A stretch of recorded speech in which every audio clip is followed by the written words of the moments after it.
radio i vodi računa o Srbiji. O Srbiji vodi računa, idemo napred.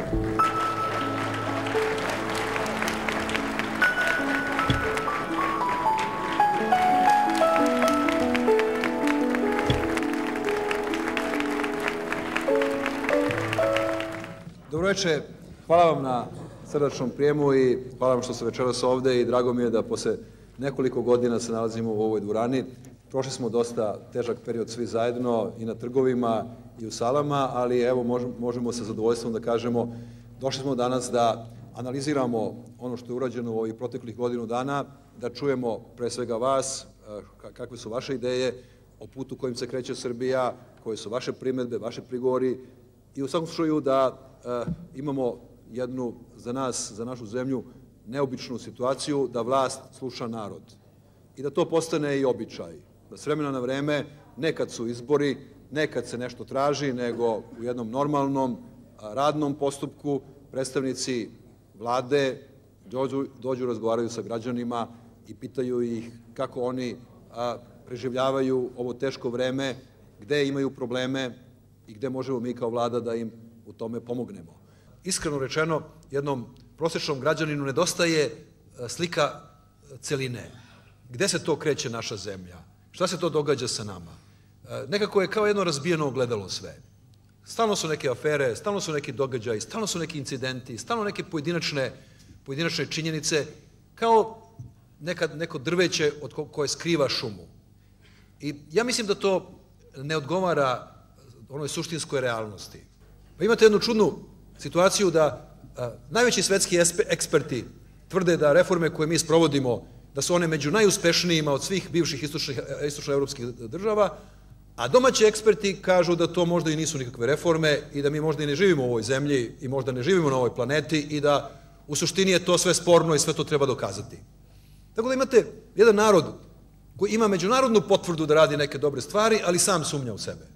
Ajde da razgovaramo konkretno o tome šta nas sprečava da budemo bolji nego što jesmo i nemoj niko da mi kaže da je najbolji moguć. Niko nije tako dobar kako bi mogao da bude ako se još potrudi. Ni mi nismo, ni vi niste. Ajde da vidimo gde su to prepreke u nama koje ako savladamo možemo brže da idemo na tom putu koji je, po mom mišljenju, ispravan. Da li imamo prava da kočimo neke pokušaje reformi? Da li imamo pravo da se delimo, da se cepamo, da se klevećemo, da jedni drugima podmećemo? A ako sada Srbija stane, mako koliko sporo da neko procenjuje da ide, da bi se ponovo pokrenula, proći će 10 godina. Moje upozorenje je, imamo ogromnu istorijsku šansu da uradimo nešto veliko i u ovoj zemlji i u ovom regionu, ali moramo mnogo da se trudimo da izbegnemo rizike i iskušenja. I to nikakva nije garantovana stvar da smo mi osvojili demokratiju, da idemo u ekonomske reforme, da idemo prema Evropi. To nije garantovana stvar. To je šansa koja može da bude prokockana sutra i da padnemo unazad kao Rumunija i da 10 narednih godina se natrgamo i da posle tih 10 godina možda i mi imamo neku komičnu vladu koja će ponovo da kaže hoćemo u Evropu posle izgubljenih 10 godina. Ono što mene pomalo pogađa i boli je što ne osjećam u našem društvu svest o tome. Što ne osjećam svest o vanrednosti situacije. Što ne osjećam jedan pozitivan naboj gde ljudi kažu istorijska je šansa, možemo da uspemo, imamo veliki rizik da ne uspemo, moramo da svu energiju uložimo, ne pitam kolika mi je plata, ne pitam da li ću da spavam, ne pitam da li ću 3 puta dnevno da jedem ako imam 30 godina, mogu da radim 14 sati, mogu da spavam 4 sata i mogu 2 godine da poklonim svojoj zemlji. Nema toga u dovoljnoj meri. Ja sam došao danas jutros u, ne znam, 10 sati ili kad sam pred fabriku kablova Jagodinu i vidio sam jedan lep sat, divan jedan sat na ulazu, koji ne radi. Ja sam hteo da se vratim. Rekao sam, ok, imate problema sa tehnologijom, imate problema sa sirovinom, imate problema sa obratnim kapitalom, ali koji je problem da ovaj sat radi? Je li to problem? I to je ono što sam hteo da vam kažem. Dajte da uradimo ono što možemo da uradimo. Pa da se ne vadimo na opravdanja svetska zavera. Možda ima i svetska zavera. Ali ajde prvo da vidimo mi šta mi radimo u svom dvorištu, šta mi radimo u svom gradu, šta mi radimo u svojoj zemlji. Pa ako uradimo svoj domaći zadatak, onda da vidimo da li nas mrzi nastavnik ili nas ne mrzi nastavnik. Ja vas pozivam, vas pojedinačno, probudite se veseli i recite evo ga još jedan dan, imam šansu da uradim nešto, a ne kad se završi dan, hvala Bogu, još jedan se dan završio. Život je čudo jedno, dato nama, znate, sad ću nešto da vam kažem, što nije za televiziju, o čemu ja, mada prenosi naravno, o čemu ja ponekad razmišljam. Jedno ljudsko biće je jedan od 40.000 spermatozoida. Taj jedan je uspeo. 39.900 nisu uspeli. Znači, vi ste šampioni. Svako ko se rodio, on je već pobednik. On je već uspeo u odnosu na 40.000 drugih.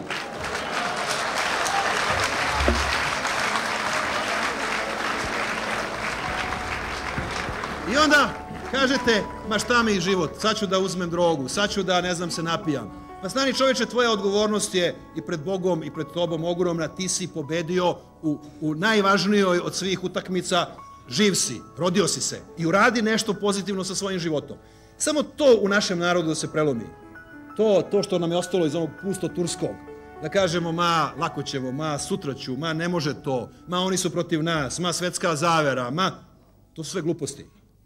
Naravno, svet je surovo tržište i niko ne voli nikoga. Svi vole samo sebe. Ali daj da mi volimo sebe toliko koliko Amerikanci vole sebe, pa onda da vidimo ko je uspešniji. A pošto mi ne volimo baš sebe, oni vole sebe, oni su uvek uspešniji. A jesmo mi krivi što mi ne volimo dovoljno sebe ili nam je neko drugi kriv? Sami smo krivi. Ajde da volimo sebe, da vidimo šta su nam potencijali u Jagodini, da vidimo koji su ljudi dobri da dođu na dobra mesta i da iskoristimo svoje potencijale na najbolji način. I nema prepreke na tom putu. To je poruka koju mi hoćemo da vam prenesemo. Nema spavanja. Ne možete vi da budete svetski prvaci, a da spavate.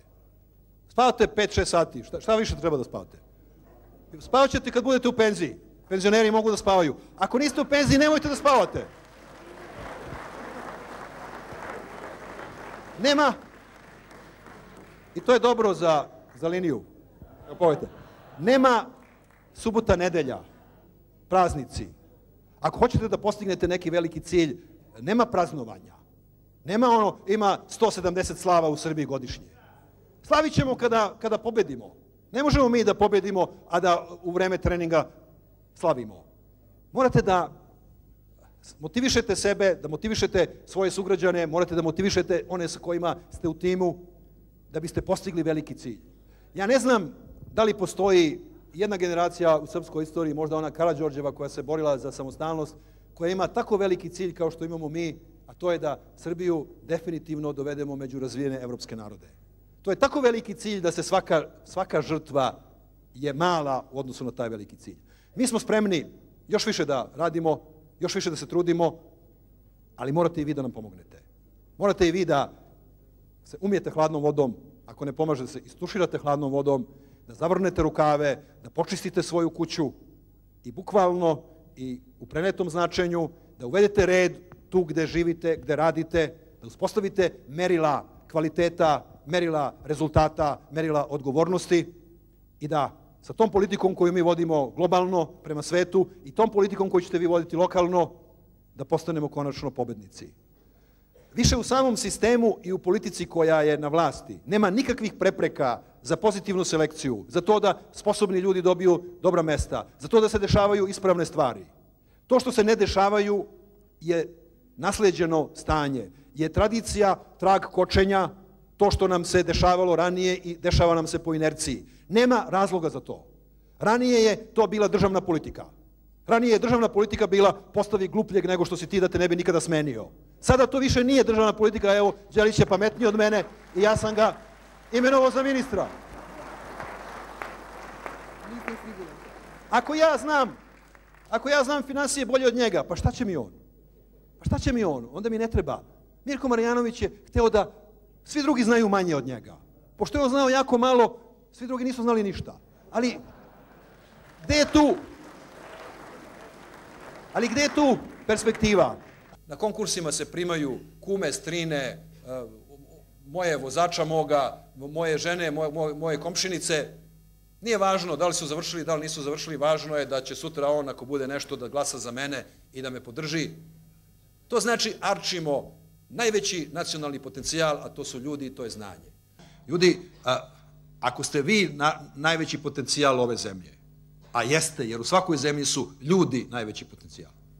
Znate, ima zemalja koji imaju i dijamante, i zlato, i energiju, pa su siromašne. Zato što ljudi nisu sposobni da to koriste. Ima zemalja koje nemaju ništa, pa su bogate. Zato što su ljudi sposobni da se dobro organizuju. Znači, u principu je sve do ljudi. Ako je to tako, onda ajde da svi ljudi koji u našoj zemlji žive, da razmisle o tome kako mogu oni, prvo svoje potencijale koji su blokirani, svoje mogućnosti, da identifikuju, da otkriju, da udruže sa drugima i da vide šta im je još potrebno da bi od toga stvorili neki svoj razvojni plan i da bi oni i njihove porodice imale koristi od toga. Mi moramo da shvatimo da je ovo naša država i da ako je tretiramo kao neko strano telo, a samo ono što je privatno da je to naše, nećemo imati ni jedno ni drugo. Mi moramo zajednički da uspostavimo vladavinu institucija u ovoj zemlji, kredibilnost, autoritet tih institucija i da shvatimo da ako neko prođe kroz crveno svetlo, mada to se nas ne tiče, da on gazi zakon zemlje u kojoj mi živimo. Ako neko daje ili prima korupciju, mada se to nas ne tiče, da on krši zakone u našoj zemlji i da on stvara bezakonje u našoj zemlji. I da svako kršenje zakona zapravo slabi svakoga od nas pojedinačno. I da se protiv toga borimo. A ne da kažemo, mene ne interesuje, tamo u nekom komšinskom dvorištu se to dešava, to se dešava u našoj državi. Trenutno stvari ne izgledaju tako. Trenutno ima jako mnogo malodušnosti, jako mnogo cinizma, jako mnogo kriticizma, kritizerstva. Najlakše je negde se popeti i onda pljuckati na ostale. Nije dobro, nije dovoljno brzo, vlada ovo, vlada ono, moglo bi ovo, moglo bi ono, pa naravno sve bi moglo kad bi neko drugi radio. Ajde da zavrnemo svi rukave, pa i ti koji s visine pljuckaju, pa da onda uradimo ono što možemo da uradimo, pa ako ne možemo dovoljno, ajde da vidimo da li neko drugi može, pa neka on uradi. To je...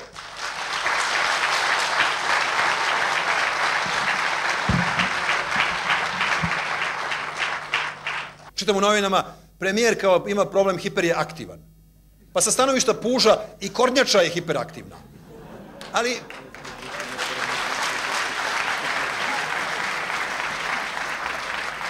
šta je naše merilo? Je li naše merilo puž, kornjača? Pa nije, mi moramo da nadoknadimo ono što smo izgubili ne samo 10 godina, nego i više od toga. I mi imamo standarde u našim glavama i svako ima. I taj ko je spor kao puž, i on kaže mi hoćemo Evropu, mi hoćemo da institucije funkcionišu, mi hoćemo ovo, mi hoćemo ono. Hoćemo, ali daj da radimo na tome. Postoje određeni uslovi i određeni standardi koje u saradnji sa međunarodnim organizacijama moramo da poštujemo, kao što moramo da platimo putarinu na autoputu. Ako nećemo, možemo da se vozimo nekim kolskim putem. Jedan od tih uslova je saradnja sa sudom u Hagu. Ne zato što neko voli taj sud, ne zato što je taj sud pravedan ili nije pravedan ili kakav je daje, nego zato što je to jedan od uslova koje sve zemlje koje žele da budu deo tog kluba moraju da ispune. Ako nećemo to da uradimo, treba odmah da kažemo nećemo. Ali ne da se cenkamo. Ne da danas hoćemo, sutra nećemo, jer onda izgledamo kao neozbiljan narod. Ja poštujem jednu izreku jednog starog indijanskog mudraca iz 19. veka koji je rekao, ako moraš da progutaš žabu, nemoj mnogo da je gledaš, progutaj odmah. Ako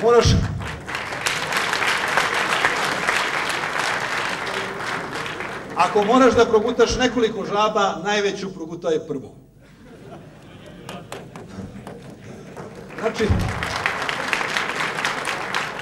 To znači, ako moraš da rešiš neki problem, odmah mu priđi. Nemoj da čekaš da on dođe do tebe. Nemoj da čekaš da ga rešavaš pod pritiskom. Ako imaš nekoliko problema, prvo počni da rešavaš onaj najteži. Kaži ljudima istinu. Ja sam 6. oktobra bio za to da se otpuste sve sudije, da se otpuste svi novinari RTS-a, da se otpuste svi iz policije. I da se 7.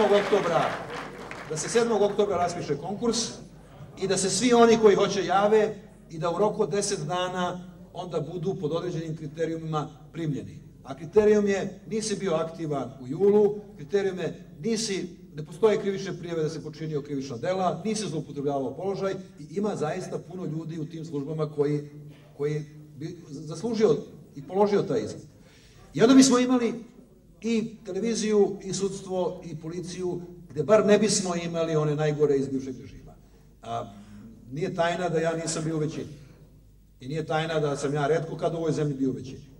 I nemojte da me krivite. Znači, da sam ja 5. ili 6. oktobra rekao u redu, radit ćemo ono što hoće većina.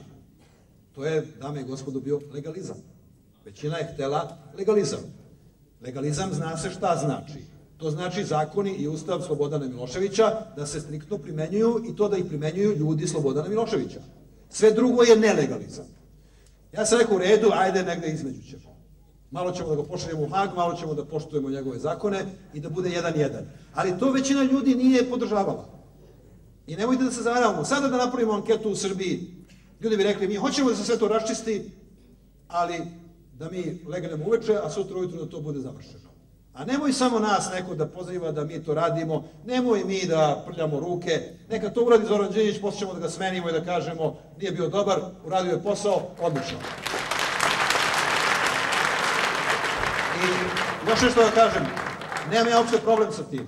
Znate, mene je Bog dao kao jednu osobu kojoj ne treba ljubav. Ja imam ljubav svoje žene, svoje dece, svojih prijatelja i meni ne treba da me neko voli. Meni treba da obavim posao za koji sam postavljen i ja ću to da uradim. Tako da nije meni problem da ljudi kažu ne radiš dobro. Ja ću to da uradim, dao Bog, i onda ćete svi vidjeti za godinu ili dve da je to bilo ispravno i da je to bilo neizbežno. Znači, ona je morao da se nađe u Hagu zato što je to bilo neizbežno. Zato što da nije, on bi bio na sudu koji bi ga oslobodio, koji bi mene poslao u zatvor. Isti taj današnji sud. Tako da nije bilo šanse da mi sačuvamo obraz pred svetom i da kažemo ajde sudimo im u našoj zemlji, pa ćemo mi smo ponosan narod, Ne, nego da se obrukamo i da na kraju on kao heroj izađe, da nema dokaza, ili da kažemo u redu, ajde poslaćemo do onoj Karoli del Ponte, isti su i on i ona, neka se tamo snalaze kako znaju, a mi da krenemo dalje u onom poslu koji nam predstoji, a to je ekonomija. To je istina o našem društvu, o našim reformama i zašto nama ponegde tako šepa kao što šepa.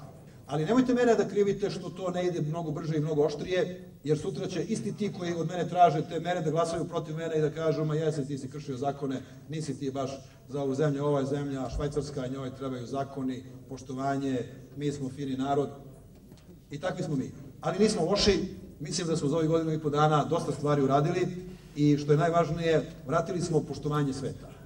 Kažem, danas ja kad odem negde, mene gledaju kao ravnopravnog. I Bush, i ne znam ni ja, Blair, i Berlusconi kažu, čestitam, vaš narod je sjajne stvari uradio ovih godinu dana. I to je, posle nekoliko desetina godina, velika stvar. I srećom, oni ne znaju ono što se kod nas na lokalu događa i po tim javnim preduzećima. To ćemo da pokušamo da rešimo, da se ne pročuje, jer ima mnogo toga što nije baš sjajno, a što niko nas ne sprečava da uradimo, nego sami mi nismo dovoljno odlučni. Srbi vole legalizam, to sam saznao. Ranije nisam znao.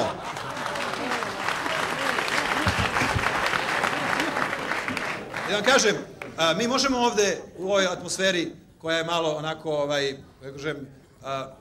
dobra, da malo možda izgubimo kompas. Ali većinu u Srbiji danas i najpopularniji su oni koji još uvek kažu mnogo brzo ide, mnogo radikalno ide, mnogo se zakoni zaobilaze. Nemojte, vi niste ti, ali kad izađemo sutra na glasanje, onda će oni koji kažu sve što je brže od puža, to je prebrzo, oni će da dobiju većinu. Zato što se takav je mentalitet koji treba mi da menjamo. Znači, ili ćemo kao manjina da nešto radimo što većina ne prihvata i ne podržava, ja nisam za to. Zašto bi mi kao manjina sada u ime većine radili nešto što većina ne smatra ispravnim, ili ćemo se složiti s tim da polako to radimo dok većina to ne podrži. Ja sam mogao da dignem ruke i da kažem u redu, obavio sam jedan istorijski posao, meni je savest mirna. Moja misija je bila da smenim Miloševića. 6. oktobra ili kada je već otišao u zatvor, mogao sam da kažem, srpske narode, ja sam svoje uradio, 10 najboljih godina života sam žrtvovao da bi jedno zlo sklonili. Jer i onako ljudi,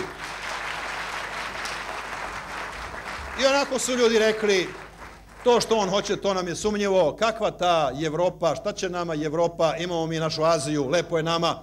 To je bilo tako u januaru, februaru, martu 2001. godine.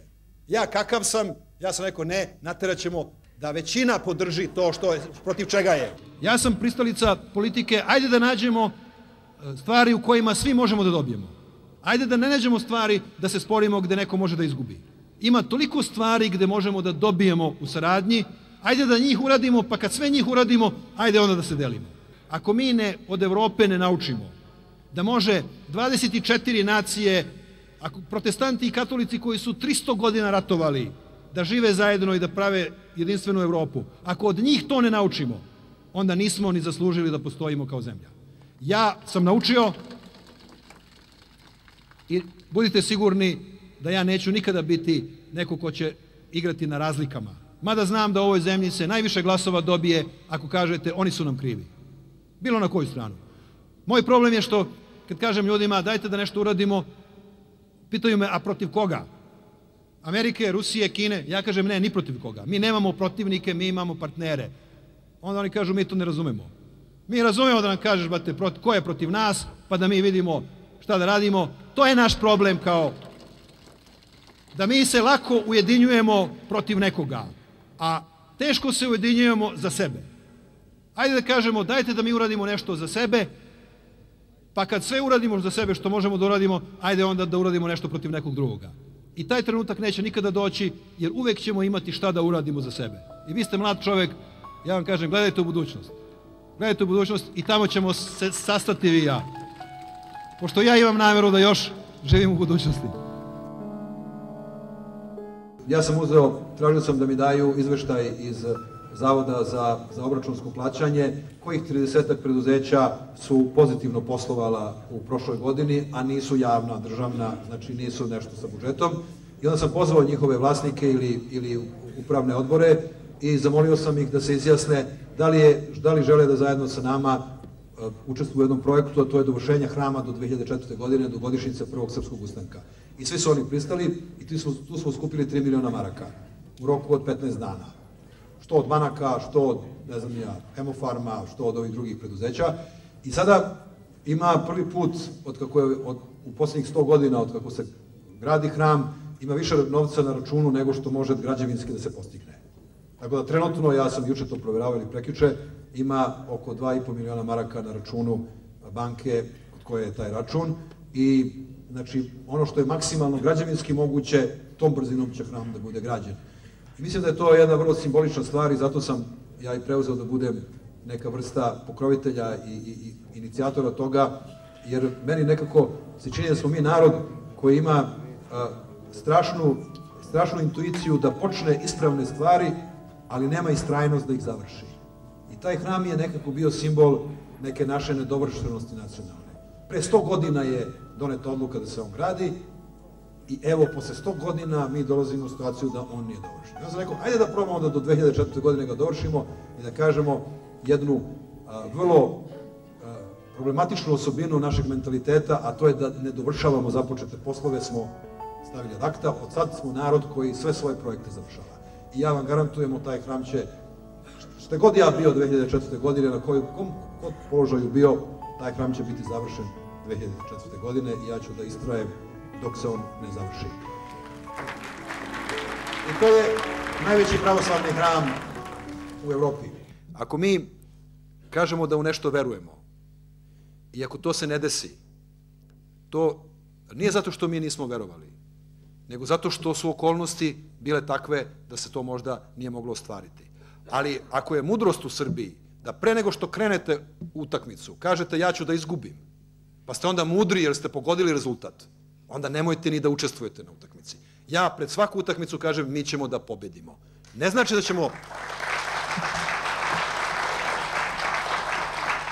da ćemo svaki put da pobedimo. Ali ja kad ne bih verovao da ova zemlja može da uspe, ja bih dao nekom drugom da radi javne poslove u ovoj zemlji. Ne može da se promeni Srbija da svi ostanemo nepromenjeni. Da bi se promenila Srbija, svako od nas pomalo mora da se promeni. U svom pristupu problemima, u svom mentalitetu, u svojim radnim navikama, jer Srbija to je zbir svih nas. odnos prema životu, odnos prema poslu, odnos prema odgovornosti, odnos prema porodici, odnos prema sebi i svojoj ambiciji. Mi moramo da nešto u našem mentalitetu promenimo. Prvo, da budemo pozitivni ljudi. Ne da kad god se probudimo, kažemo, au, još jedan dan. Ili šta god da dođe nepoznato, mora da je neki neprijatelj nešto smislio. Ili šta god ne razumemo, to je protiv nas. Ako ste fair, pa pomislite kako je bilo pre godinu i po dana u ovoj zemlji. Pre 2 godine. Teror, preko televizije, agitacija. Niste mogli da upalite dnevnika da vas ne zastrašuju. Niste mogli da izađete na ulicu da vas ne zastrašuju. Niste mogli da izađete preko granice a da vas ne preziru. To se sve promenilo. Znači, nije baš tako da se nije promenilo. To što nije idealno. A kad je bilo idealno?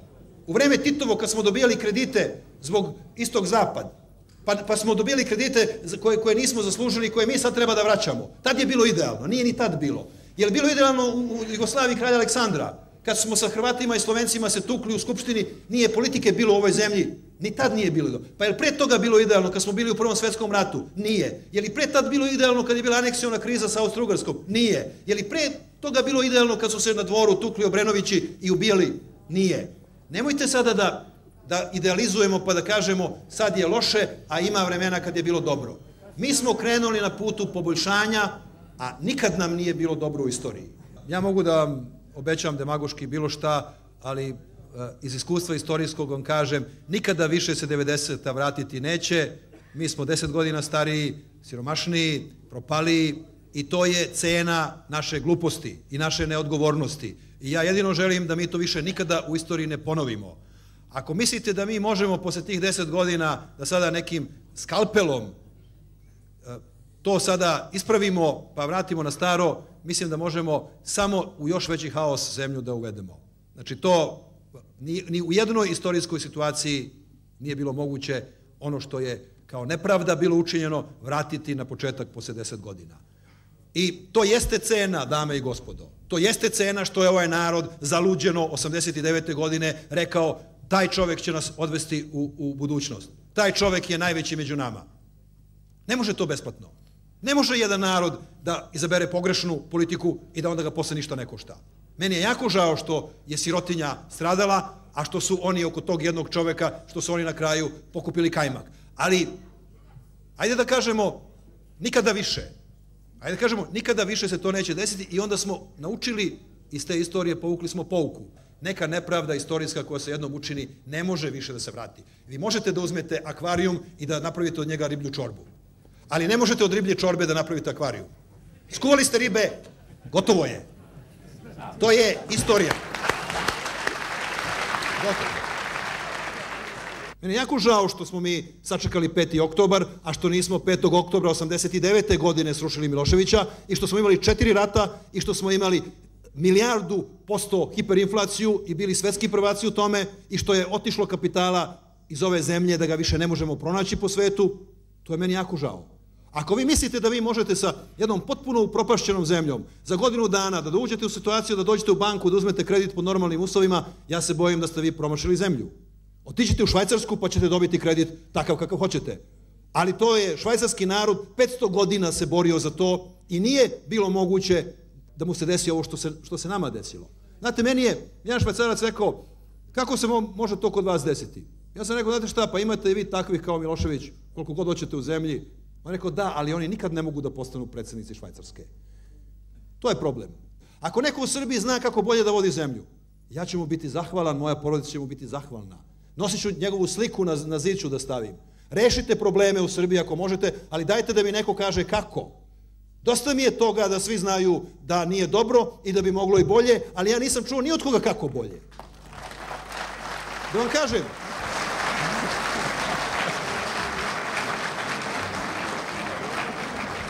nismo shvatili da smo u zajedničkom jednom projektu koji može da uspe samo ako 5-6 miliona ljudi krene da vuče u jednom pravcu. Ako nećemo, ajde da kažemo da nećemo. Ali ja mislim da nam je ovo poslednja šansa. Jer ako sada ne budemo hteli, ako se sada Srbija zaustavi,